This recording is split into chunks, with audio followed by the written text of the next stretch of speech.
자, 오늘 말씀의 제목은 나귀를 타고 입성하신 예수님입니다. 말씀은 누가복음 19장 28절에서 20장 18절까지고요. 요절은 누가복음 19장 38절입니다. 요절 말씀을 다 같이 한번 읽어보도록 하겠습니다. 시작. 이르되 찬송하리로다 주의 이름으로 오시는 왕이여 하늘에는 평화여 가장 높은 곳엔 영광이로다 하니. 하나님 아버지, 이 시간 준비된 말씀이 성령으로 잘 증거되기를 기도합니다. 예수님 이름으로 기도합니다. 아멘. 오늘 말씀은 왕으로 입성하시는 예수님입니다. 예수님이 어떤 분인가, 그 권위에 초점을 맞추어서 살펴보고자 합니다. 권위가 무엇입니까? 하나의 권리, 즉 주어진 상황에서 결정을 하거나 행동을 취할 수 있는 권리입니다. 하나님께서 우리 인간을 창조하시고 만물의 영장으로서 세상을 다스리고 정복하고 관리하는 그런 권위를 주셨습니다. 이 권위를 주실 때 한 가지 조건이 있었죠. 더 높은 권위인 창조주 하나님의 권위에 순복하도록 하셨습니다. 구체적으로 동상 중앙에 있는 선악을 알게 하는 나무의 열매를 따먹지 말라 이렇게 하셨죠. 그런데 인간이 어떻게 하나요? 하나님의 권위에 도전했죠. 하나님과 같아지려고 그 열매를 따먹었습니다. 그 결과는 무덤이었습니다. 죄와 사망과 고통과 비극이었습니다. 하나님과 관계성이 깨어지고 에덴 동산에서 쫓겨났습니다. 마귀의 종이 되었어요. 마귀가 우리의 권위를 찬탈해 갔죠. 하나님으로부터 분리된 인간이 어떻게 하나님과 다시 관계를 맺을 수가 있을까요? 어떻게 하나님의 권위가 인간에게 행사될 수 있게 할 수 있을까요? 우리 힘으로는 안 됩니다. 그래서 이 일을 위해서 예수님께서 이 땅에 오셨고 예루살렘에 입성하여 그 일을 성취하시고자 하십니다. 오늘 말씀을 통해 왕으로 입성하시는 예수님의 권위가 어떤 것인가를 배우기를 기도합니다. 또한 우리가 그분의 권위에 어떻게 반응해야 하는가를 배우기를 기도합니다. 자, 19장 28절을 다 같이 한번 읽어보도록 하겠습니다. 시작. 예수께서 이 말씀하시고 예루살렘을 향하여 앞서서 가시더라. 자, 여기서 이 말씀이란 앞의 내용을 이야기를 하죠. 한 귀인이 왕위를 받으러 가죠. 그때 종들에게 한 문화씩을 주고 장사하라 이렇게 합니다. 주인이 왕이 되어서 돌아왔을 때 주인의 권위에 복종하여 열심히 장사한 종은 어떻게 됩니까? 더 큰 권위인 여러 고을을 다스리는 권위를 부여합니다. 반면 주인의 권위에 복종하지 않고 무시하고서 장사하지 않은 종은 있는 것조차 빼앗깁니다. 자, 예수님은 이 말씀을 하시고 예루살렘을 향하여서 앞서 가십니다. 주님이 가시는 예루살렘 길은 어떤 길입니까? 대적자들의 소굴이며 고난과 능력과 죽음이 기다리고 있는 길입니다. 그럼에도 주님은 예루살렘에 가까워질수록 더욱 행보가 빨라졌어요. 아버지의 구속 역사를 이루시고자 지체치 않으셨어요. 29절에서 34절 내용을 보겠습니다. 주님은 예루살렘에 입성하기 위해서 어린 나귀가 필요했습니다. 자, 누가 준비해야 할까요? 주님을 위해서 제자들이 준비해야 마땅했어요. 그러나 아무도 미리 준비해 놓은 사람이 없었죠. 주님께서 친히 예비하셨어요. 예수님은 제자들에게 맞은편 마을로 가서 아직 아무도 타보지 않은 나귀 새끼를 끌고 오라고 이렇게 하십니다. 그 나귀 임자가 어찌하여 푸느냐 묻거든 주께서 쓰시겠다 말하라고 하십니다. 자, 이에 제자들이 어떻게 하죠? 주님, 도둑놈 취급받으면 어떻게 해요? 어렵겠는데요. 이렇게 하지 않고 순종했습니다. 제자들이 주님이 명한 대로 했을 때 어떻게 됐나요? 나귀 임자가 군말 없이 즉시 나귀를 내어주었습니다. 주께서 쓰시겠다. 이 말에 청지기로서의 정체성을 깨닫게 된 것 같습니다. 나귀 주인이 자기 나귀를 내어줄 때 그 결과가 어떻게 됐습니까? 자기의 나귀가 그저 물건을 나르거나 사람의 이동 수단으로서 평범하게 쓰일 나귀가 역사의 길이 남는 이 나귀가 되지 않았습니까? 예수님이 왕으로 입성할 때 가장 귀하게 쓰임받는 축복을 받았습니다. 나귀 주인에게 얼마나 큰 영광입니까? 똑같은 물건도 누가 쓰느냐에 따라서 그 가치가 달라집니다. 주님께서 쓰시면 베스트가 됩니다. 그러므로 우리는 주께서 쓰시겠다 하면은 기쁨으로 내어드릴 수 있기를 기도합니다. 가져온 나귀 새끼 위에 제자들이 자기들의 겉옷을 깔고 안장을 이렇게 만들었어요. 그리고 예수님을 그 위에 태웠어요. 이를 본 백성들이 다 겉옷을 벗어서 주님 가시는 길에 깔아서 양탄자를 대신하였습니다. 이러한 내의를 표함으로 그들은 주님을 왕으로 대접하고 왕으로 영접하며 환영하였습니다. 이러한 모습은 스가랴 9장 9절 시온에 따라 크게 기뻐할지어다 예루살렘에 따라 즐거이 부를지어다 보라 내 왕이 내게 임하시나니 그는 공의로우시며 구원을 베푸시며 겸손하여서 나귀를 타시나니 나귀의 작은 것 곧 나귀 새끼니라 말씀을 성취하였습니다. 예수님은 평화의 왕이요 겸손의 왕으로 지금 예루살렘에 입성하고 있습니다. 자, 예루살렘에 입성하는 예수님의 그 입성 행렬과 비교해 볼 수 있는 사람이 있는데요. 누굴까요?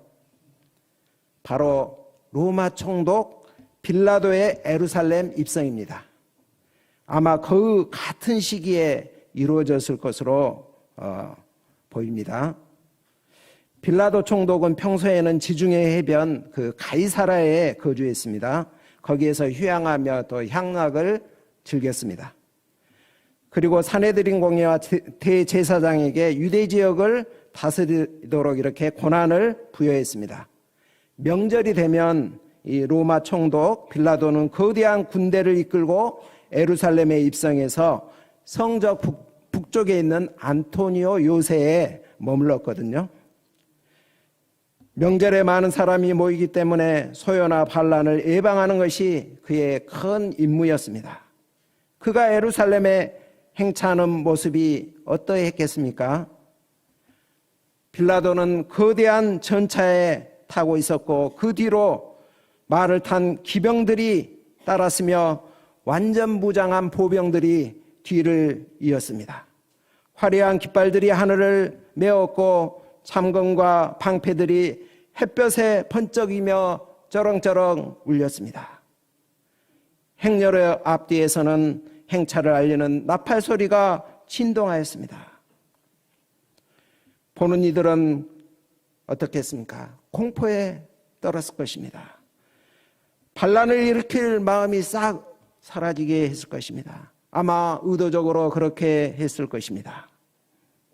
나귀를 타고 입성하시는 예수님과 거대한 군대를 이끌고 오는 빌라도, 누가 더 왕처럼 보입니까?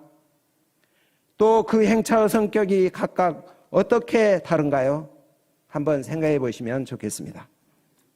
자, 37절, 38절은 주님의 제자들이 나귀를 타고 입성하시는 주님을 찬양하는 내용입니다. 제자들은 먼저 주님의 능력 있게 행하시는 천국 사역을 찬송하였습니다. 이어서 주님을 하나님의 이름으로 오시는 왕으로 높였습니다. 38절을 우리 다 같이 한번 읽어보도록 하겠습니다. 시작.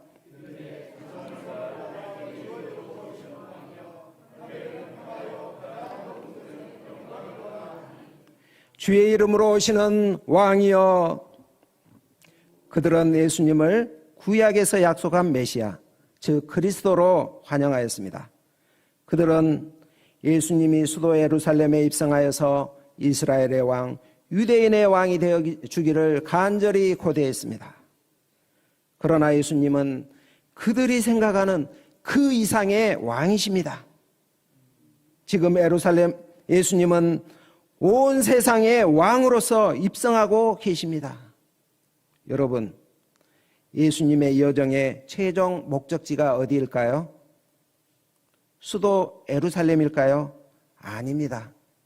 그분의 목적지는 하늘에 있는 새 예루살렘입니다. 예수님은 십자가에 들리시고 부활하시고 하늘로 승천하사 하나님 보좌 우편에 앉으십니다. 그분은 하늘과 땅의 모든 통치권을 가지고 있습니다. 하늘과 땅의 모든 피조물들이 그 발 아래 굴복하게 됩니다. 예수님은 만왕의 왕, 만주의 주이십니다. 특별히 예수님은 그분을 구주로 영접하는 자의 마음에 들어오셔서 영원토록 그와 함께 하시며 그의 구주, 그의 왕이 되어 주십니다. 여러분에게 예수님은 나의 주, 나의 왕이십니까? 자, 그렇다면 우리 다 같이 한번 외쳐보도록 하겠습니다. 예수님은 나의 왕, 나의 구주십니다. 이렇게. 예수님은 나의 왕, 나의 구주십니다. 시작. 예수님은 나의 주, 나의 구주십니다. 아멘. 여기 보면 하늘에는 평화요, 가장 높은 곳에서는 영광이라고 이렇게 나옵니다. 이 찬송은 예수님의 탄생시 천사들이 찬송했던 누가복음 2장 12절 찬송과 비슷하죠. 거기에 보면 이렇게 나옵니다. 지극히 높은 곳에서는 하나님께 영광이요, 땅에서는 하나님이 기뻐하시는 사람들 중에 평화로다. 여기서 다른 점이 있는데, 예수님의 탄생시에는 땅에서는 하나님이 기뻐하신 사람들 중에 평화라고 나오고요, 예수님이 예루살렘에 입성할 때는 하늘에는 평화라고 이렇게 나옵니다. 왜 다를까요? 제가 자료를 찾아보니까 없어요, 이게. 그래서 묵상을 해본 것을 말씀드리겠습니다. 만약 북한에서 핵을 모두 폐기하기로 결정했다면 누구에게 평화가 임할까요? 예, 그렇죠.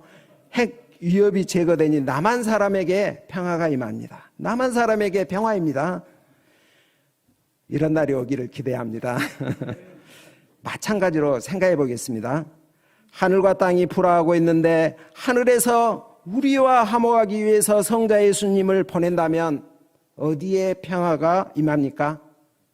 땅에 임하겠죠. 그래서 예수님의 탄생이 땅의 평화입니다. 특별히 구원받기를 갈망하던 하나님이 기뻐하신 사람들에게 평화가 임합니다. 그리고 예수님이 왕으로 예루살렘에 입성하여 그를 따르는 백성들의 죗값을 지불한다면 어디를 향하여 화목을 요청하는 것이 될까요? 하늘을 향하여 화목을 요청하는 것이고 하늘의 평화가 임합니다. 특히 천상교회에 있는 믿음의 선진들에게 전해지는 평화의 소식이 아닐까 생각합니다.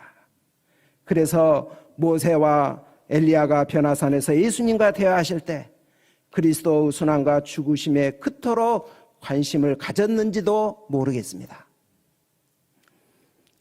또한 예수님의 예루살렘 입성이 가장 높은 곳에서는 영광이 됩니다. 여러분들 언제 하나님께 영광이 되나요? 하나님의 약속이 성취될 때, 하나님을 기쁘시게 할 때, 하나님이 어떤 분인지 나타날 때가 아닙니까? 예수님이 예루살렘에 입성하여 온 인류의 죄를 감당하신 일을 할 때 선지자들을 통하여 약속했던 인류의 구원의 길이 열리게 됩니다. 그 일을 하나님이 가장 기뻐하십니다. 또한 예수님이 하신 일을 통해서 하나님이 어떤 분인지 만천하에 구체적으로 나타나게 됩니다. 하나님이 얼마나 신실하신지, 얼마나 자비롭고 선하신지, 그 사랑이 얼마나 풍성한지, 또한 하나님의 그 지혜, 그 경륜이 드러날 때 하늘과 땅의 모든 피조세계가 깜짝 놀라게 될 것입니다. 모든 피조물들이 놀라고 황송하여 다 무릎을 꿇고 하나님을 찬양하지 않을 수 없게 됩니다. 39절에서 이를 지켜보던 바리새인들이 주님께 무슨 요청을 하죠? 주님께 제자들이 찬송하는 일을 금해달라고 요청을 합니다. 하지만 주님은 만일 사람들이 침묵하면 돌들이 소리 지르리라고 이렇게 하십니다. 자, 이 말에 우리 종로 2부 청년들이 힌트를 얻어가지고요, 이 종로 2부 찬양단 이름이 뭔지 아세요? 돌멩이 찬양단입니다. 이렇게 이름을 지었다고 합니다. 네. 그동안 대중 앞에서 메시아 되심을 드러내기를 꺼려했던 주님은 적극적으로 자신을 증거합니다. 일찍이 선지자들은 메시아가 강림하면 온 우주 만물이 찬송할 것이라고 예언했습니다. 이사야 55장 12절은 이렇게 말합니다. 너희는 기쁨으로 나아가며 평안히 인도함을 받을 것이요 산들과 언덕들이 너희 앞에서 노래를 바라며 들의 모든 나무가 손뼉을 칠 것이며 라고 했고, 하박국 2장 11절에서는 담에서 돌이 부리짖고 집에서 들보가 응답하리라 했습니다. 그리스도께서 강림하신 일은 온 우주 만물이 기뻐하는 일입니다. 하나님도 가장 기뻐하시고 천사들도 기뻐하는 일입니다. 왜냐하면 그리스도는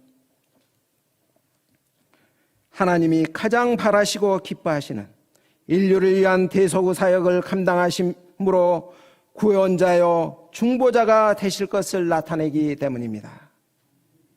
그러므로 성도들이 그리스도를 찬송하고 전도하는 일은 하나님 아버지의 절대적인 뜻입니다. 그러기에 전도와 찬송은 이 땅에서도 저 하늘에서도 막을 자가 없습니다. 자, 예수님 일행은 떠들썩한 축제 분위기 속에서 지금 예루살렘 성을 향해서 가고 있습니다. 그런데 성에 가까이 올수록 예수님의 얼굴에 수심이 가득합니다. 급기야 성을 보시고 우십니다. 본문에 나오는 울다라는 뜻은 그냥 눈물을 흘리는 정도가 아니라 비통한 이 통곡을 말합니다.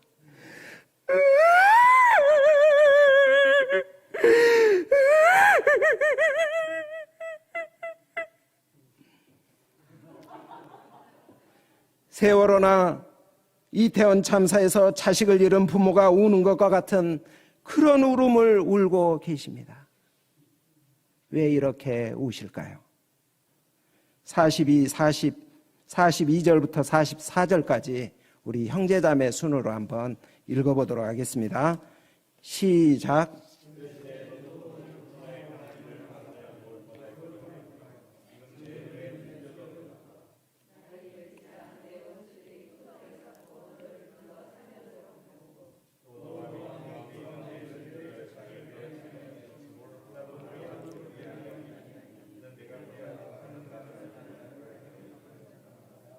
네, 감사합니다. 여러분, 예루살렘의 뜻이 뭡니까? 네, 평화의 도시입니다. 예수님은 지금 평화의 성아, 내가 평화에 관한 일을 알았다라면 얼마나 좋았겠느냐. 그런데 지금 예루살렘에 사는 자들의 눈에 숨겨져 있도다 하십니다.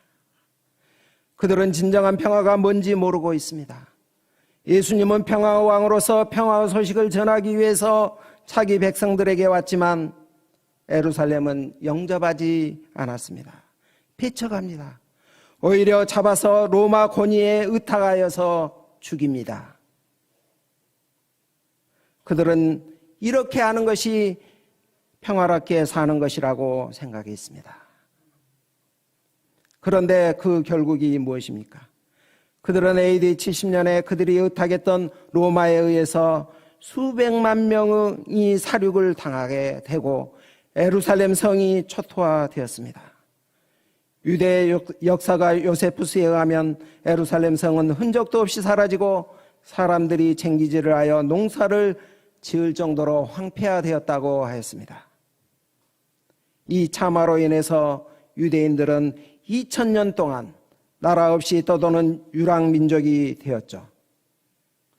평화의 도시가 심판의 도시가 되었습니다. 예루살렘의 미래를 보시고 우시는 예수님은 긍휼이 많으신 심판의 주가 되십니다. 자, 예수님께서 서울에 오신다면 보시고 어떻게 말씀하실까요? 대한민국의 수도 서울아, 내가 평화에 대해서 알았더라면 얼마나 좋았겠느냐. 그러나 네 눈에 숨겨져 있도다. 안타깝게도 꽃다운 젊은이 156명이 사그라졌구나. 이렇게 안타깝게 말씀하지 않으실까요? 자, 다시 본문으로 돌아가서 그렇다면 예루살렘이 이토록 멸망하게 된 그 원인의 중심부가 어디일까요? 헤롯궁입니까? 성전입니다. 예수님은 성전에 들어가셨습니다. 그리고 분노하시며 장사하는 자들을 내쫓으셨습니다. 서슬퍼런 눈빛과 엄하고 거친 목소리로 그들을 향해서 말씀하십니다. 기록된 바 내 집은 기도하는 집이 되리라 하지 않았느냐. 너희는 강도의 소굴을 만들었도다. 강도 소굴이 의미하는 바가 무엇입니까? 강도는 마귀를 상징합니다. 그는 도둑질하고 죽이고 멸망시키는 것이 주 특기입니다. 성전에 기도 소리가 가득해야 하는데 창사하는 소리가 가득해요. 하나님의 것을 하나님께 드려야 하는데 그것을 탈취해서 지도자들의 이속을 챙기고 있어요. 하나님의 권위가 시행되어야 할 곳이 지금 마귀들이 활개치며 마귀의 권위가 행사되고 있어요. 만몬 우상을 섬기고 있어요. 그 끝이 파멸인 것을 내다보시는 예수님은 얼마나 속이 상하셨을까요? 예수님은 장사꾼들을 쫓아내심으로 그 배후에서 역사하는 귀신들을 쫓아내셨습니다. 그렇다면 어떻게 성전이 다시 회복될 수 있을까요? 47절을 보십시오. 예수께서 날마다 성전에서 가르치셨습니다. 죄를 몰아내고 귀신을 쫓아내는 것이 중요합니다. 비움이 있어야 하죠. 그러나 그것만으로는 부족합니다. 채움이 있어야 합니다. 예수님은 성전을 말씀으로 채우셨습니다. 우리 마음 깊은 곳에 있는 성전에 죄에 대한 회개의 비움과 말씀의 채움이 날마다 있어야 함을 배웁니다. 이때 대제사장들과 서기관들과 백성의 지도자들이 예수님을 죽이려고 꾀했습니다. 자, 이들은 누구죠? 산헤드린 공회입니다. 산헤드린 구성원은 산헤드린 공회원 70명과 대제사장 1명으로 구성되어 있습니다. 혹시 그 사진 좀 띄울 수 있나요? 산헤드린은 이스라엘의 종교 문제를 다루는 최고 법정 역할을 했죠. 로마로부터 권한을 위임받아 성전을 관리했습니다. 여기 보면은 그 밑에 그 남쪽 그 성전의 남쪽에 보면은 그 산헤드린 건물이 있었고요. 그 앞이 이방인의 뜰입니다. 그곳에서 이제 장사를 했죠.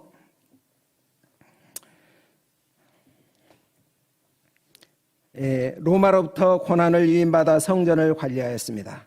성전에 사내들인 건물이 있었고 사내들인 건물 앞 이방인의 뜰에 전직 대제사장인 안나스와 현직 대제사장인 가야바의 상점이 있었습니다. 그들은 성전 새로 내기 위한 환전과 제물로 드릴 가축을 팔면서 막대한 이윤을 남겼습니다. 그 이윤의 일부를 로마 권력에게 주었죠. 그런데 저자 누가는 사내들인 공의 구성원을 이야기할 때 대제사장들이라고 복수로 표현하고 있습니다.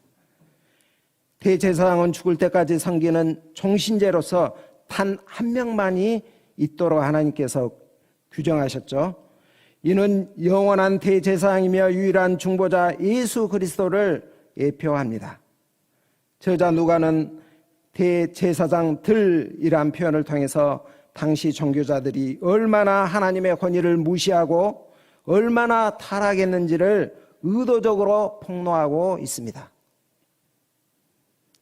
사내들인에 나온 사람들은 예수님을 죽이고자 꾀했지만 백성들이 예수님의 말씀에 귀를 기울여 들으므로 어찌할 방도를 찾지 못했습니다.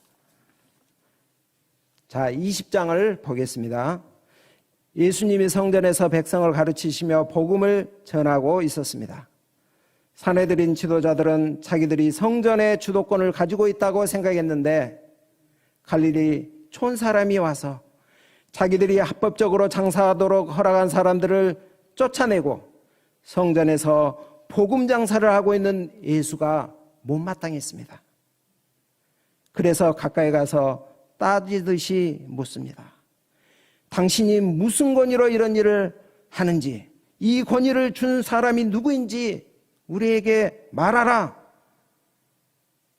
이 말은 우리는 로마로부터 합법적인 권위를 유인받아 성전을 관리하고 있는데 당신은 왜 우리의 허락도 없이 이렇게 마음대로 하냐는 것입니다. 이에 대한 예수님은 대답 대신에 역으로 질문을 하시죠.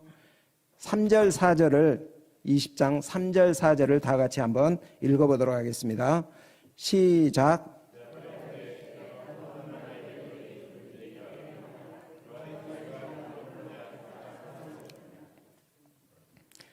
이 말씀을 하시는 예수님의 의도가 무엇입니까?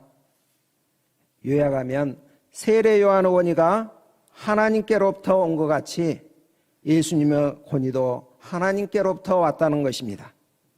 사람의 권위보다 더 높은 권위인 하나님께로부터 권위를 받았다는 거죠. 회사에서 그 과장이 대리를 보고서 야, 너 왜 일하지 않고 나가냐? 이렇게 물을 때 대리가 회장님이 심부름 시켜서 나가요. 그러면 어떻습니까? 끝나죠. 자, 예수님은 9절에서 18절까지 불의한 농부 비유를 통해서 종교 지도자들의 문제를 지적하십니다. 한 사람이 포도원을 만들어 이 소작농들에게 세를 놓았습니다. 보통 가치 있는 포도 열매를 얻으려면 5년이 필요합니다.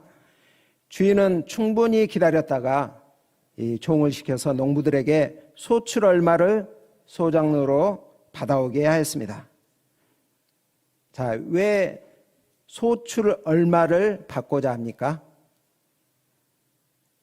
그 이유는 주인과 농부의 관계를 이어주는 끈이기 때문입니다. 관계성을 계속 유지하려면 농부는 소출 얼마를 주인에게 줘야 합니다. 당연한 것이죠. 그런데 농부는 어떻게 합니까? 소출 얼마를 주지 않고 거저 보냈어요. 뿐만 아니라 때리기까지 했어요. 농부는 주인을 무시하고 관계성을 깨버렸습니다. 전혀 예상하지 못한 일이 벌어졌습니다. 이때 주인이 어떻게 하죠? 이놈들 봐라, 손 좀 봐야겠네. 이렇게 하지 않고 농부들이 관계성을 깼지만 주인은 관계성을 유지하려고 애썼습니다. 계속 종을 보냈고 급기야 자기가 사랑하는 아들을 보냅니다. 아들은 공경할 줄 알았어요. 그러나 농부들은 무엇을 했나요? 오히려 아들을 죽입니다. 자기들이 포도원을 차지할 수 있다고 여겼기 때문입니다. 착각이죠. 아들을 죽인 그들의 본질적인 문제가 무엇인가요? 욕심입니다. 그들은 자기가 소작농이라는 정체성을 잃어버렸어요. 주인과 농부라는 관계성이 희미해졌습니다. 욕심이 생기니 정체성을 잃었고 정체성을 잃으니 욕심이 생겼습니다. 욕심이 잉태한 적 죄를 낳고 죄가 장성하여 죽음을 낳습니다. 그들이 욕심에 빠지지 않으려면 어떻게 해야 하나요? 소출의 얼마를 드려야 합니다. 소출 얼마를 드리는 것이 바로 욕심을 이기는 길입니다. 자기 정체성을 잃지 않는 길입니다. 이 말씀의 1차적 대상은 당시 종교 지도자들이었습니다. 주인은 하나님이시고 그들은 농부들입니다. 그들이 비록 성전에서 일하는 지도자들이지만 하나님께 소출 얼마를 드려야 하는 농부라는 정체성을 잃어버려서는 안 되었습니다. 그런데 그들은 하나님의 선지자를 죽였고 급기야 하나님의 아들 예수를 십자가에 죽게 하였습니다. 자기들이 하나님으로 대접받으려는 욕심이 있었기 때문입니다. 당시 대제사장 가야바의 공식 호칭은 아버지였습니다. 아버지. 이에 대해서 예수님은 땅에 있는 자를 아버지로 부르지 말라 하시며 너희의 아버지는 한 분이시니 곧 하늘에 계신 이시니라 이렇게 말씀하셨습니다. 자, 오늘 우리에게 있어서 소출 얼마를 드림은 무엇입니까? 내 삶의 한 부분, 주일예배, 11조, 재능의 일부분을 드리는 것 등이 될 수가 있습니다.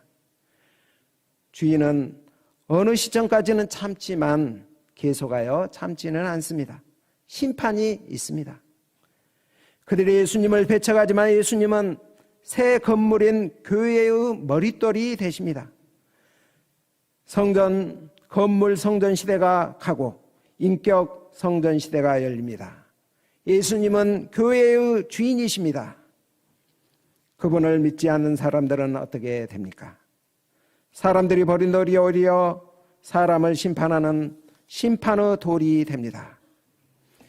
예수를 버린 사람은 최후 심판의 때 그 돌에 맞아 산산이 부서질 것입니다.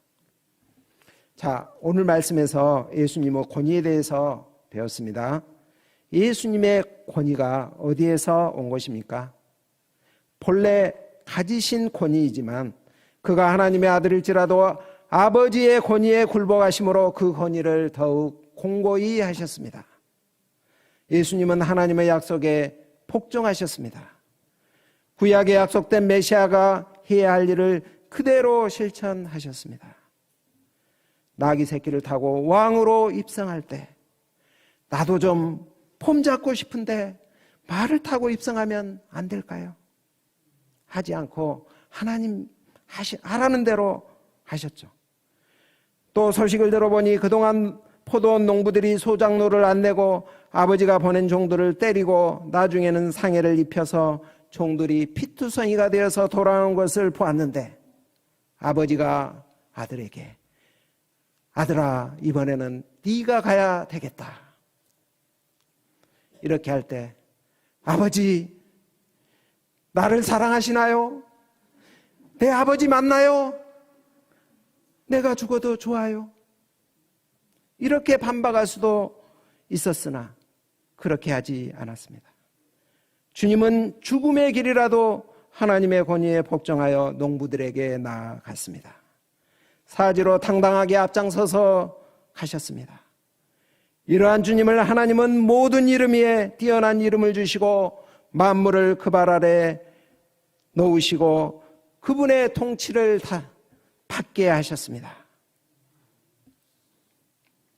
동일하게 우리 예수님은, 우리 구주 예수님은 주님의 권위에 복종하여 자기 부인 자기 십자가를 지고 예수님을 따르는 자들에게 이 땅에서 왕같은 제사장의 권위를 주시며 장차 새 예루살렘에서 주님과 함께 영원토록 왕노릇하는 권위를 주실 것입니다.